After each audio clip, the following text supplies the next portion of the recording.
Il y a 50 ans, Jean-Pierre Pernaut faisait sa première apparition à la télévision. Depuis, il n'a jamais quitté le cœur des Français. Et ce n'est pas maintenant qu'il a rejoint les étoiles que ça va s'arrêter, bien au contraire. Féru de terroir et du savoir-faire artisanal, il n'a eu que cesse que de traiter et de défendre ses amis de la région. À TF1, c'est un tsunami émotionnel. Alors qu'il avait cédé son fauteuil à Marie-Sophie Lacaro jusqu'à la dernière seconde, il a eu un mot gentil pour chaque personne qu'il croisait dans les couloirs de la chaîne. Bienveillant aussi bien avec ses collaborateurs qu'avec les techniciens, chacun à son échelle essaye de lui rendre un hommage bien mérité. De son côté, Christophe Beaugrand a une anecdote fracassante. En rémission d'un cancer de la prostate, Jean-Pierre Pernaut pensait avoir tiré un trait sur les hôpitaux. Hélas, 2 trimestres après son dernier journal télévisé, le verdict tombe. Dans les colonnes de Paris Match, à la fin 2021, il se confie sur son état de santé général. La semaine dernière, j'étais encore épuisé. Depuis 1 mois et demi, ma forme n'est pas éblouissante, je ne peux ni marcher longuement, ni rester longtemps debout. Dans l'incapacité de subir un acte chirurgical de grande envergure, les médecins choisissent le traitement de choc. Contre toute attente, au lieu de garder ça pour lui, Jean-Pierre Pernaut accepte d'en dévoiler les coulisses. Ce sont les nouvelles radiothérapies avec 4 ou 5 séances. Avant, c'était 40 ou 50. Ça crève.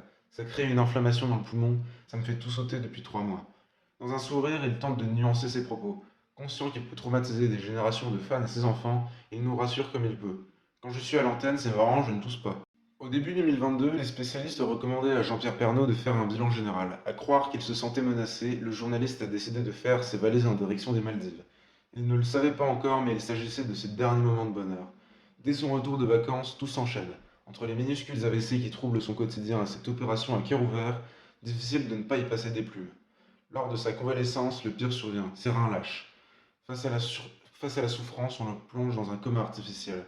À TF1, c'est la consternation. D'ailleurs, Christophe Beaugrand est incapable de s'en remettre. Tel qu'il le racontait durant l'émission spéciale, il a eu l'occasion de le croiser à de multiples reprises. C'était quelqu'un qui avait une gentillesse infinie, d'une grande générosité, notamment avec les jeunes journalistes avec qui il avait toujours envie de partager sa passion. Il avait de belles valeurs. Avouant qu'il est proche de Nathalie Marquet, il décide de relater le contenu de leur dernier entretien.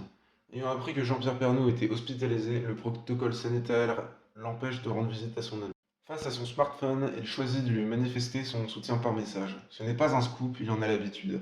Or, le destinataire n'aura pas l'occasion de le consulter. Par contre, son épouse a pris soin de répondre. Si quelques mots bouleversants prennent une direction opposée aujourd'hui, cela va aller mieux.